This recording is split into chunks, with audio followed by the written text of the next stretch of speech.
중앙여고 1학년 물리 시간입니다. 네, 4반부터 7반까지 이렇게 여러분하고 또 수업을 이런 방법으로 진행하게 되었습니다. 지난 시간에 했던 거 정리를 좀 하고 이번 시간에 그 진도를 맞춰서 나가보도록 하겠습니다. 지난 시간에는 그 운동량과 충격량까지 우리 공식을 같이 설명을 했었고요. 그리고 관성에 대한 것 다시 한번 봤었습니다. 자, 교과서 병행하시고 제가 나눠드렸던 활동지 같이 병행하시면 조금 더 도움이 될 거라고 생각합니다. 자, 일단 우리가 관성이라는 걸 어떻게 정의했었냐? 관성은 정지에 있던 물체는 계속 정지해 있고 움직이는 물체는 그 상태로 계속 움직이는 이런 성질을 우리가 관성이라고 했어요. 근데 이 관성에는 전제 조건이 있다고 했습니다. 네, 알짜임이 얼마일 때? 네, 알짜임이 0일 때라는 전제 조건이 있었고, 이 알짜임이라는 거 다시 말하면 또 물체에 작용하는 모든 힘의 합력을 알짜힘이라고 생각하면 된다고 말씀드렸습니다. 그래서 그 버스를 타고 우리가 출발할 때랑 멈출 때를 예를 들어서 설명을 드렸고, 결론적으로 관성의 크기는 뭐에 비례한다? 네, 질량이 클수록 관성도 커진다는 말씀을 드렸었습니다. 네, 이거를 좀 기억을 해주시면 될 것 같고요. 그 다음에 이제 계속해서 제일 중요했던 게 그 운동량 공식을 우리가 배웠었습니다. 운동량은 P로 이제 나타냈었고요. 네, 질량과 속도의 곱으로 표현을 했었습니다. 단위 같이 말씀드렸었고요. 이거 중요하다고 제가 말씀드렸을 때 별표를 좀 쳐주시고 왕별 한 5개 이렇게 해도 된다 이렇게 말씀드렸었던 거 기억하시나요? 네, 그리고 이제 충격량 공식까지 했었습니다. 충격량은 I로 표시를 했고 작용한 힘과 충격량이라고 말씀드렸죠. 네, 력이요. 그 다음에 힘이 작용한 시간 델타 T의 곱으로 충격량을 표시한다고 했었고, 단위도 역시 확인을 해드렸었습니다. 네, 그리고 운동량하고 질량, 그 충격량이 질량과 속도의 곱인 운동량과 작용한 힘과 시간의 곱인 충격량이 같은 물리량이라는 것도 설명을 드렸었습니다. 단위가 같은 단위였었습니다. 저희가 그걸 확인을 했었고요. 네, 잠깐 좀 보면서 좀 기억을 되짚어 봅시다. 운동량을 우리 조금 다시 한번 볼까요? 운동하는 물체의 운동 정도를 나타내는 양을 운동량이라고 합니다. 작은 승용차와 큰 트럭이 같은 속도로 움직일 때 질량이 큰 트럭의 운동량이 더 큽니다. 운동량은 물체의 질량과 속도의 곱으로 나타내며 질량이 클수록 속도가 클수록 커집니다. 네, 공식에 대한 얘기를 다시 한번 비교해 보시면 되고요. 자, 작은 소형차의 경우에 뭐 한 이 정도의 운동량에 여러분 조금 더 감이 오시라고 비교를 해드렸습니다.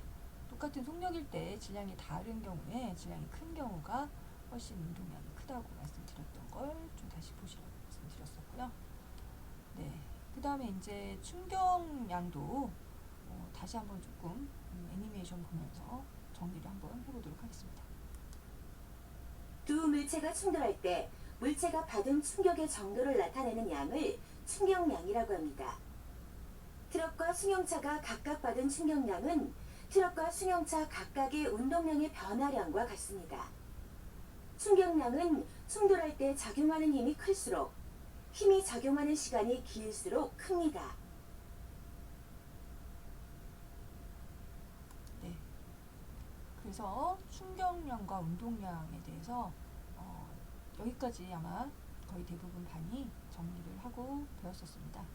공식이 나오는 거라서 좀 신경을 써주시라고 말씀을 드렸었고, 이제 여기 해당되는 문제를 또 한번 풀어보시도록 제가 퀴즈를 냈으니까 그 부분은 이제 문제를 푸시고 제출하기까지 눌러주셔야지 여러분이 수업을 한 걸로 제가 간주를 하도록 하겠습니다.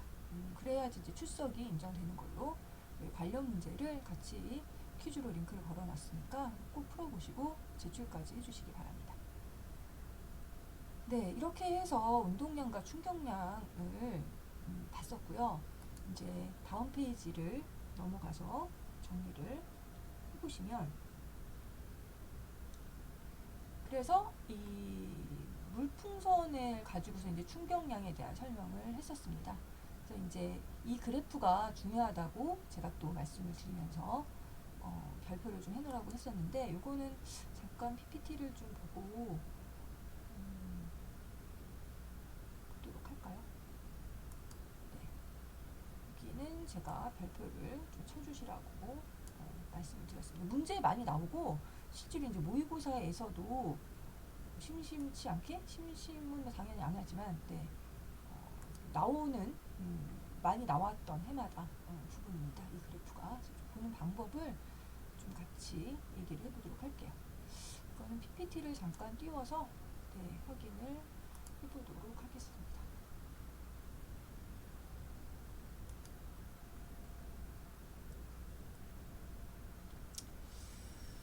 네, 운동량과 그 다음에 충격량, 그리고 물풍선은 이건 말씀드렸었죠. 그 필요한 힘의 크기가 달라지는데 시간이 짧을수록 충격량이 커져서 풍선이 터지게 된다고 말씀을 드렸습니다. 이거는 보시면 될 것 같고요.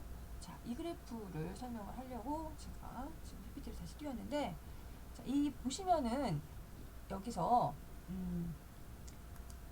X축이 나타내는 게 시간 그래프고요.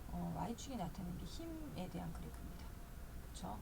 그러면은 이 시간과 힘에 대한 그래프에서 면적이 나타내는 거는, 네, 면적이 나타내는 건 뭘까요? 보시면 여기는 쌤이 지금 펜이 잘 말을 안 들어서, 자, 힘이고 Y축이 시간인데, 당연히 이 면적이 나타내는 거는 시간과 힘의 곱이 이 면적으로 나타나는 거예요. 자, 그럼 우리 기억을 다시 더듬어서 앞에 부분에서 했던 건데, 자, 힘과 시간의 변화량의 곱은 뭘로 나타냈었죠?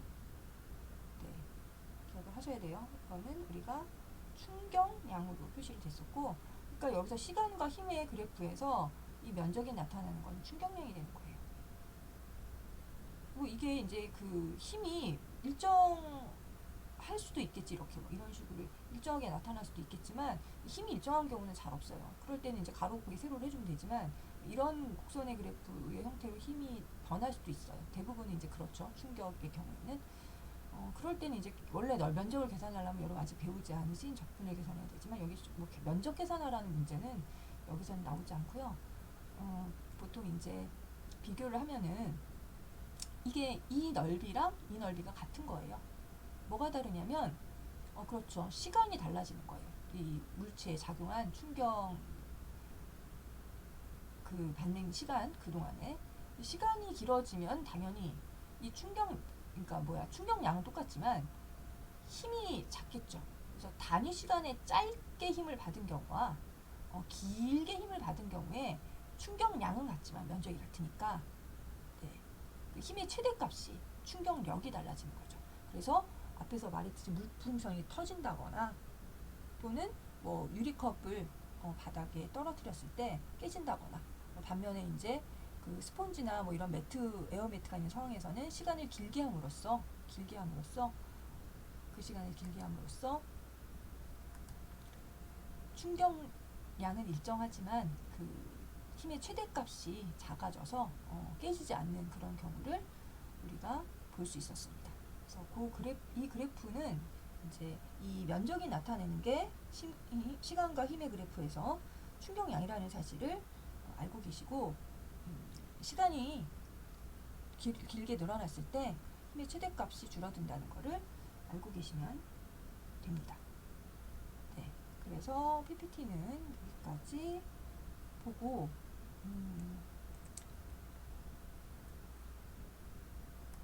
잠시만요. 네.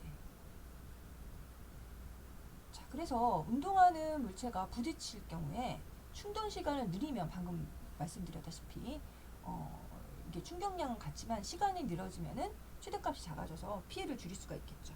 그래서 물체가 부딪혔을 때 피해를 줄이는 방법은 크게 두 가지가 충돌 시간을 늘리는 방법과 관성을 이기는 방법인데 이거는 이제 뒤에서 같이 한 번 더 보도록 하겠습니다.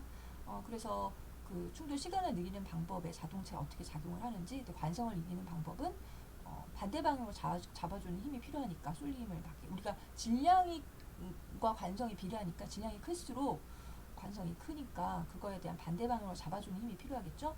그게 이제 여러분 알고 계시는 안전벨트, 이런 걸로 우리가 안전장치를 사용을 하고 있습니다. 또 뒤에서 한 번 더 다시 장치를 통해서 보는 걸 보겠습니다. 앞에 혹시 아직 다 채우지 않으셨나요? 이 충격량과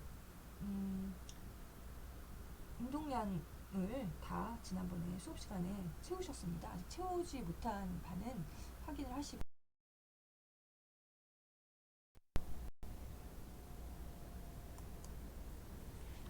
네, 그래서 활동지 나눠드렸던 거 다 채우셨겠지만 아직 못 채우신 분들은 같이 채워주셨으면 좋겠습니다.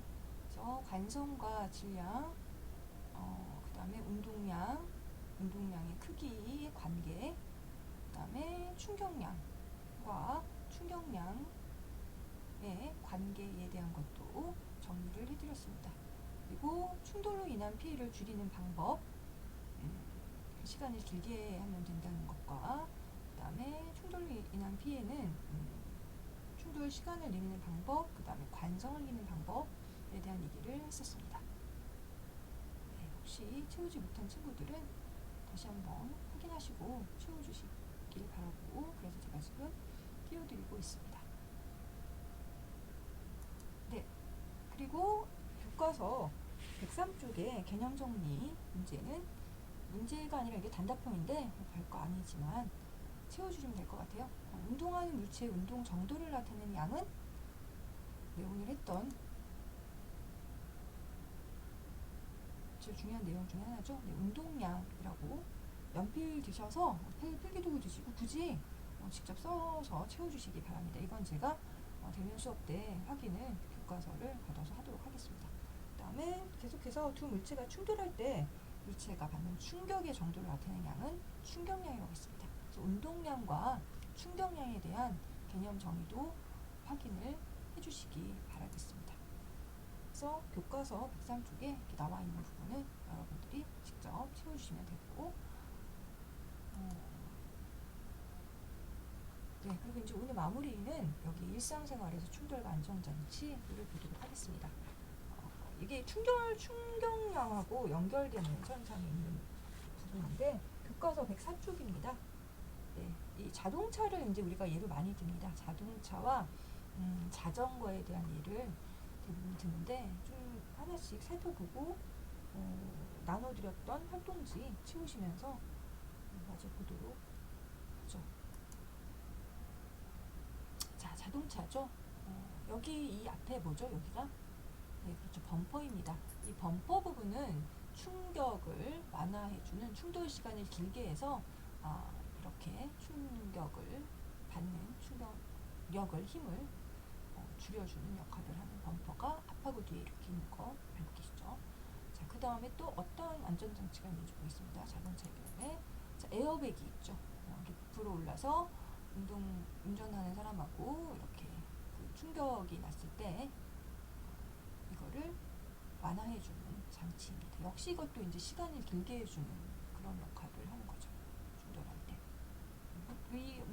이 에어백 때문에 기절하기도 해요. 하지만 이렇게 다치는 것보다는 훨씬 나니까 이런 안전장치를 우리가 쓰고 있고요. 그 다음에 어떤 안전장치가 있죠? 그렇죠. 안전띠가 있습니다. 안전벨트는 이게 고정해서 뭐에 대한, 그렇죠, 관성에 의한 우리가 튕겨져 나가는 거를 막아주는 장치. 앞에서 말씀드렸던 관성을 이기는 방법으로 우리가 사용하고 있는 방법이 안전벨트, 안전띠가 되겠죠. 요즘은 전자석, 뒷좌석까지 안전벨트에 착용을 의무화하고 있습니다.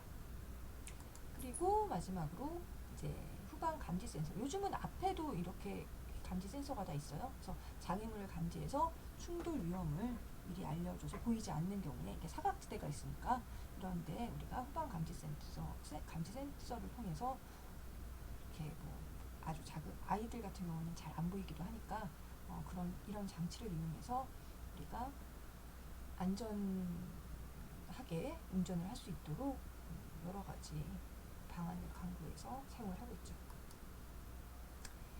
자, 그 다음은 이제 우리가 자전거를 탈 때 보호하는 장치들이죠. 헬멧과 머리 보호할 때 쓰는, 그쵸? 항상 이렇게 다 착용을 하시나요? 보호 장갑과 무릎 보호대. 자전거 탈 때나 아니면 우리가 또 뭐 인라인 스케이트 탈 때 이렇게 무릎 보호대, 팔꿈치 보호대. 당연히 거의 대부분의 여기서 이제 사용하는 헬멧과 보호 장갑과 무릎 보호대, 그다음에 팔꿈치 보호대 이런 것들은 시간을 길게 늘려주는 그런 역할을 하겠죠. 아무래도 완충작용을 하는 거니까 직접 우리가 그 다칠 때를 대비해서 이런 장치들을 사용을 합니다. 네, 그리고 활동지도 그럼 간단하게 넘겨서 채워주실 수 있을 것 같습니다. 활동지를 한번 볼까요, 그러면? 네, 활동지는 뒷면을 뒤집으시면 제가 나눠드린 게 여기 나와 있는데 너무 간단하긴 하지만 그래도 채우면서 마무리를 이 시간 하도록 하겠습니다. 네, 범퍼는 충돌 시간 길어지도록 하는 앞뒤에 있다고 말씀드렸고요. 그 다음에 이제 관성 때문에 몸이 튕겨나가는 것을 좌석에서 고정해서 안전띠라고 써주시면 되고요. 비워져 있는 곳에 제가 파란색으로 이렇게 써드렸습니다. 그 다음에 아까 충돌 때 충격을 줄여주는 장치 에어백이 있습니다. 그 다음에 후방 감지 센서까지 말씀드렸었고요. 네, 여러 가지 안전장치. 그 다음에 자전거나 인라인의 경우에 머리를 보호하는 장치는 헬멧이고, 손을 보호하는 장치는 당연히 장갑이겠죠. 보호장갑. 그 다음에 무릎 보호대. 아이들은 많이 하고 다니는데 어른들은 잘 하고 다니는 걸 보지 못하긴 했어요. 네, 무릎을 보호하는 장치이고요. 그 다음에 팔꿈치 보호대까지 다양하게 있습니다. 이거는 공통점들이 전부 다 에어백과 그 다음에 범퍼라든가 헬멧과 이런 여러 가지 자전거 인라인 스케이트 안전장치는 공통점이 충돌 시간을 길어주는 거고, 안전띠만 유일하게 그 관성을 이기는 그런 장치, 안전장치로 우리가 알고 계시면 될 것 같습니다. 네, 그래서 못 써주신 분들은 다 채워주시기를, 그것도 제가 대면 수업 때 확인을 해서 수행에 반영을 하도록 하겠습니다. 네, 오늘 수업은 여기까지 해서 강의는 마무리하도록 하고, 계속해서 그 퀴즈를 풀어서 이 단원을 정리를 해주시면 될 것 같습니다. 네, 수고하셨습니다. 여기까지 하도록 하겠습니다.